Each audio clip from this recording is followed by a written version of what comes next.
मुख्यमंत्री बिहार के सीएम के रूप में शपथ लिया है। आपके सामने 4 अलग अलग तस्वीरें हम रख रहे हैं। पहली तस्वीर में नीतीश कुमार मुख्यमंत्री पद की शपथ लेते नजर आ रहे हैं। दूसरी तस्वीर में पीएम मोदी को झुककर बिहार की जनता का अभिवादन कर रहे हैं और तीसरी तस्वीर में कैसे बिहारी अंदाज में पीएम मोदी ने गमछा लहराकर जनता का जोश बढ़ाया और चौथी तस्वीर में आप एनडीए के तमाम नेताओं को एक साथ एक मंच पर देख सकते हैं। शपथ ग्रहण की ये बहुत खास तस्वीर, 4 अलग अलग तस्वीर हम आपको दिखा रहे हैं।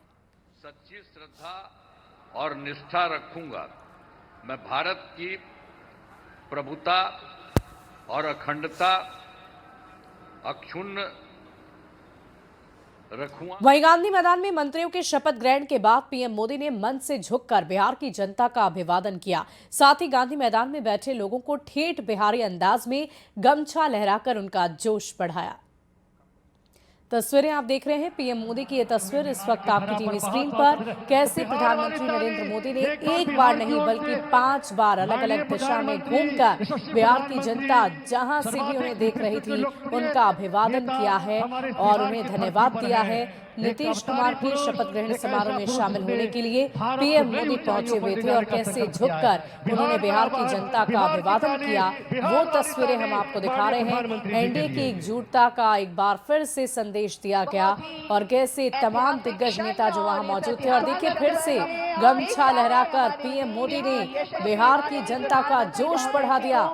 अगर आपको याद हो तो रिजल्ट के बाद भी पीएम मोदी कुछ इसी अंदाज में बीजेपी दफ्तर, बीजेपी कार्यालय पहुंचे थे और उसके बाद से ही ये गमछा हिलाकर बिहार की जनता का अभिवादन करते नजर आए।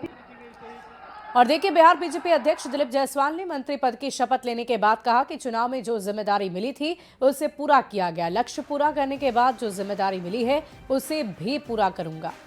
बिहार के सपना को पूरा करने के लिए चुनौती है। कानून के राज में बिहार विकास करेगा, ये सरकार की प्राथमिकता है और निश्चित रूप से जिम्मेवारी मिला है। मैं पहले भी मंत्री था, मंत्री पद छोड़ के मैंने जो है संगठन का सेवा किया और मेरे नेतृत्व में मेरे अध्यक्षीय काल में जो है ये चुनाव हुआ और अध्यक्ष बनने के पहले भी मंत्री था और मैंने लक्ष्य पूरा किया तो फिर मंत्री बन गया। और देखिए पीएम मोदी ने नीतीश कुमार को बधाई दी, सोशल मीडिया पर पोस्ट कर भी बधाई दी है। पीएम ने नीतीश कुमार को बधाई दी। सुशासन का उनका शानदार ट्रैक रिकॉर्ड। नीतीश कुमार कुशल और अनुभवी प्रशासक है। नीतीश कुमार को नए कार्यकाल के लिए बहुत बहुत शुभकामनाएं। तस्वीरें भी आप देख रहे हैं, ये बहुत दिलचस्प तस्वीर जहां नरेंद्र और नीतीश की जोड़ी एक बार फिर से हिट नजर आई। बिहार की जनता का अभिवादन उन्होंने किया है पीएम मोदी ने और इसी बीच नीतीश कुमार को एक बार फिर से प्रत्यक्ष तौर के बाद अब सोशल मीडिया पर भी उन्होंने बहुत बहुत शुभकामना दी है और ये कहा है कि उनके नेतृत्व में बिहार का ट्रैक रिकॉर्ड, बिहार के विकास का रिकॉर्ड काफी बेहतर रहा है। सुशासन का उनका शानदार ट्रैक रिकॉर्ड रहा है सीएम का और उनके इसी अनुभव और कुशल प्रशासक होने की वजह से बिहार में सिर्फ और सिर्फ विकास ही नजर आता है। बढ़ते आगे गांधी मैदान में शपथ लेने के बाद नए मंत्रियों ने बिहार के विकास को और आगे ले जाने का विश्वास दिलाया और जनता के भरोसे पर भी खड़े उतरने की बात कही। बताया है तो माननीय मुख्यमंत्री जी के निर्देश के अनुसार पूरी शक्ति के साथ बिहार के विकास में हाथ बटाएंगे। जो मौका मिला है माननीय मुख्यमंत्री जी का आभार। बिहार की जनता को कोटि कोटि नमन। बिहार की जनता के प्रति आभार कि उन्होंने इतना बड़ा जनादेश दे के नीतीश कुमार जी को 10वीं बार मुख्यमंत्री बनाया। इसके लिए सभी बिहार की जनता के प्रति आभार प्रकट करते हैं। जिम्मेदारी भी बड़ी होगी, इतनी बड़ी बहुमत मिली है तो सभी जिम्मेदारियों का निर्वहन किया जाएगा। जो जनता के साथ कमिटमेंट है उसको एक एक करके पूरा किया जाएगा। देखिए नेतृत्व के प्रति आभार। मुख्यमंत्री जी ने, एनडीए गठबंधन के नेताओं ने, पार्टी के नेताओं ने भरोसा किया। मेरी कोशिश होगी उस भरोसा पर खरे उतरे। मुझ पर भरोसा करके माननीय मुख्यमंत्री जी के द्वारा, यशस्वी प्रधानमंत्री जी के द्वारा जो जिम्मेदारी मिली है उसको पूरी निष्ठा के साथ काम करूंगा। निश्चित रूप से जो जवाबदेही मिली है इसकी पूरी निष्ठा के साथ और पूरे दायित्व के साथ माननीय मुख्यमंत्री जी के नेतृत्व में हम लोग काम करेंगे और आने वाले समय में बिहार में जो भी हम लोग को दायित्व मिलेगा उस दायित्व में बढ़ चढ़ कर काम करने का काम करेंगे। तमाम कार्यकर्ताओं का भी अभिवादन करता हूं जिन्होंने लगातार मेरा सहयोग किया। प्रदेश नेतृत्व से लेकर केंद्रीय नेतृत्व के साथ ही साथ माननीय मुख्यमंत्री श्री नीतीश कुमार जी, जिन्होंने मुझ पर फिर से विश्वास किया है। बिहार के विकास में जो भी होगा पूरे परिश्रम के साथ हम लोग बिहार के विकास के सेवा भाव से लगेंगे। मैं अपने नेतृत्व के प्रति आभार व्यक्त करता हूं, जिन्होंने बड़ी जिम्मेदारी दी है, और मैं उनको आश्वस्त करना चाहता हूं अपने नेतृत्व को कि आपके विश्वास के अनुकूल बिहार को विकास करने में जो आपने प्रारंभ कर दिया है माननीय मुख्यमंत्री जी के नेतृत्व में, नीतीश कुमार जी के नेतृत्व में, उस रफ्तार को तेज करने के लिए पूरे बिहार में विकसित बिहार स्वरूप देखे और समस्या का निदान हो सके, उसके लिए हर संभव प्रयास करेंगे। जवाबदेही चाहे जितनी बड़ी क्यों नहीं हो, ईमानदारी पूर्वक निभाने की जज्बा होनी चाहिए। मैं इसके लिए भारतीय जनता पार्टी के शीर्ष नेतृत्व, केंद्र और प्रदेश के शीर्ष नेतृत्व को मैं धन्यवाद देता हूं। अपने पातेपुर के महान जनता के प्रति मैं आभार प्रकट करता हूं। एनडीए के कार्यकर्ता के प्रति मैं आभार प्रकट करता हूं, जिन्होंने पातेपुर के महान जनता ने दोबारा जिता करके लखनदर पासवान को आज मंत्री बनने का मौका दिया। देखिए, माननीय मुख्यमंत्री जी ने फिर से भरोसा जताया है, तो माननीय मुख्यमंत्री जी के निर्देश के अनुसार पूरी शक्ति के साथ बिहार के विकास में हाथ बटाएंगे। और बिहार कैबिनेट में फिलहाल 3 मंत्रियों को शामिल किया गया है, जिनमें पहली बार मंत्री बनी श्रेयसी सिंह और पहली बार ही चुनाव में जीती और आई से रमा निषाद हैं। इन दोनों ने मुख्यमंत्री नीतीश कुमार की उम्मीदों पर खरा उतरने और बिहार के विकास को आगे ले जाने का भरोसा दिलाया।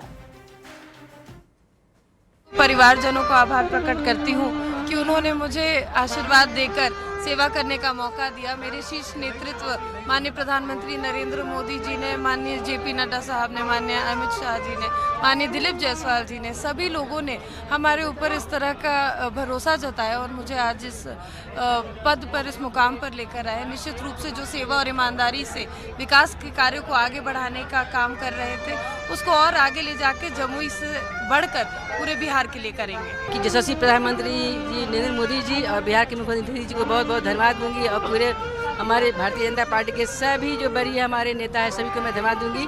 मुझे विश्वास जताया और मैं उनके कदमों से कदम मिलाकर पूरे बिहार के विकास में उनका सहयोग करूंगी और विकास की प्रगति रफ्तार से आगे और बढ़ेगी।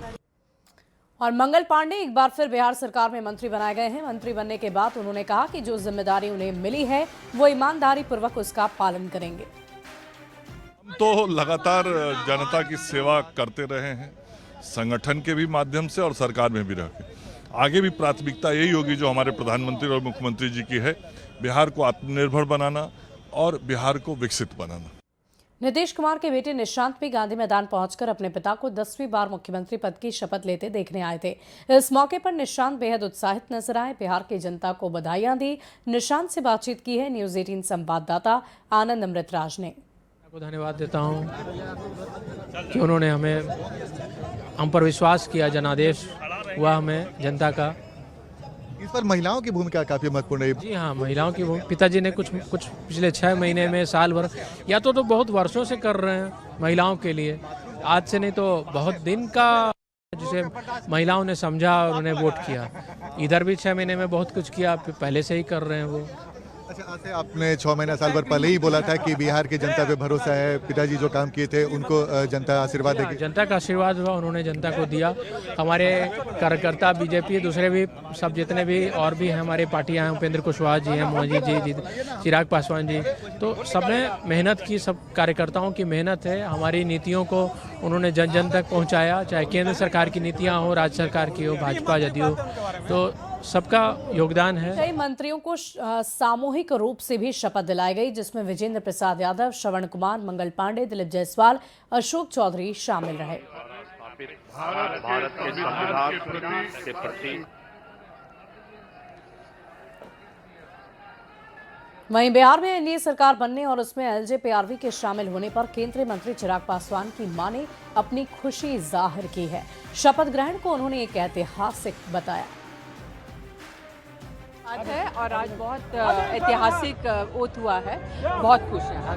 Thank you. आपको लग रहा है कि चिराग जी के नेतृत्व में पार्टी आगे फिर से बढ़ रही है? बिल्कुल, बहुत आगे बढ़ रही है और बहुत आगे बढ़ेगी। शपथ ग्रहण समारोह में पीएम मोदी और नीतीश कुमार एक अनोखे और भक्त के तौर पर भी नजर आए। उनका अनोखा भक्त एक आया जिन्होंने अपने शरीर पर बीजेपी और जेडीयू के झंडे को पेंट किया हुआ था। शपथ ग्रहण के दौरान उन्होंने एक विशेष गाना भी बनाया था। बीजेपी की तस्वीर और जेडीयू के चुनाव चिन्ह की तस्वीर, कुछ सुनाना भी चाहते हैं? क्या सुनाना चाहते हैं? सर हम गाना गाते हैं बहुत सुना दीजिए सर। मोदी सगरो लहर छै एनडीए सरकार के होय छै विकास अब मोदी सरकार में बीजेपी से आशा छै अब की बिहार के होय छै विकास अब मोदी सरकार में सगरो लहर छै एनडीए सरकार में होय छै विकास अब मोदी सरकार में। Thank you sir. एगो गुरुजी गाना चाहते हैं सर। कमल खिल गईले हो दुश्मन हिल गईले हो अब हमारा विकास पुरुष मिल गईले हो। और बिहार में नई सरकार का गठन हो चुका है। नई सरकार में चिराग पासवान की पार्टी के 2 विधायकों ने भी मंत्री पद की शपथ ली है। एलजेपीआरवी के सांसद अरुण भारती और राजेश वर्मा ने इस पर खुशी भी जताई और कहा कि स्वर्गीय रामविलास पासवान की नीति पर चलकर आज हम यहां तक पहुंचे हैं। नव संकल्प महासभा के माध्यम से संगठित किया और उसका रिजल्ट आपने टिकटों में, उसके साथ ही साथ अपने जितने भी पार्टी के पुराने संघर्ष के दिनों के साथी थे सभी लोग चुनाव लड़े और उसमें से जो सबसे पुराने 2 संघर्ष के समय के जो साथी रहे हैं उन सभी को, उन दोनों लोगों को आज मंत्री बनने का मौका मिला। बहुत खुशी का दिन है। जहां एक तरफ हम लोग सब उत्साहित है, वहीं दूसरी तरफ हम लोग अपने संस्थापक श्रद्धेय रामविलास पासवान जी की कमी आज जरूर महसूस कर रहे हैं, लेकिन वो जहां भी हैं उनका आशीर्वाद और उनको इस बात का पर गर्व जरूर हो रहा होगा कि उन्होंने जो जवाबदेही चिराग पासवान जी को दी थी, आज चिराग पासवान जी ने और पार्टी के उन तमाम कार्यकर्ताओं ने साबित करके दिखा दिया कि सारे पार्टी के कार्यकर्ता पार्टी का न केवल सम्मान और मान बढ़ाने का काम किए बल्कि समर्पित भाव से पार्टी को मजबूत करके आज बिहार में एक मजबूत संगठन को खड़ा करने का काम किया। बेगूसराय से एक बड़ी खबर आ रही है। बेगूसराय की पुलिस और एसटीएफ ने संयुक्त कार्रवाई की है जिसमें कुख्यात अपराधी सहित 4 लोगों को गिरफ्तार कर लिया गया है। हालांकि इस दौरान अपराधियों के साथ पुलिस को मुठभेड़ करनी पड़ गई जिसमें पुलिस की गोली से एक अपराधी गंभीर रूप से घायल भी हुआ है। मामला तेघड़ा थाना क्षेत्र के मधुरापुर बीचला दियारा का बताया जा रहा है। मतलब सूचना प्राप्त होने पर एसटीएफ की एसओजी टीम और साथ में तेघड़ा थाना के द्वारा कार्रवाई की गई थी। इसमें 4 लोग पकड़े गए हैं और जब पुलिस जा रही थी तो उन पर गोली उनको फायर किया गया, तो जवाबी फायर मारने के साथ कार्रवाई भी की गई है। हथियार बरामद हुए हैं, अभी ऑपरेशन चल रहा है। आप उन्हें डिटेल से अवगत कराएं। और इसी बीच धनबाद से बड़ी खबर है जहां के शहीद निर्मल महतो मेडिकल कॉलेज और अस्पताल में सुरक्षा व्यवस्था में गंभीर खामी देखने को मिली है। बुधवार की रात अस्पताल के इमरजेंसी विभाग के सर्जिकल आईसीयू में अचानक एक सीआर घुस गया। वार्ड कर्मचारी की नजर पड़ने पर यह पूरा मामला सामने आया। आईसीयू में रोशनी होती है, सीआर बेड के नीचे से निकलकर तेज गति से बाहर भाग गया। वो तो गनीमत रही कि सीआर ने किसी भी मरीज, अटेंडेंट या स्टाफ पर हमला नहीं किया। घटना ने मेडिकल कॉलेज की सुरक्षा और स्वच्छता प्रणाली की पोल खोलकर रख दी है। मरीज के परिजनों का कहना है कि अस्पताल कैंपस में आए दिन कुत्ते और जंगली जानवर घूमते हुए नजर आते हैं। इमरजेंसी जैसे अत्यंत संवेदनशील क्षेत्र में जंगली जानवर का घुस जाना एक गंभीर चूक है।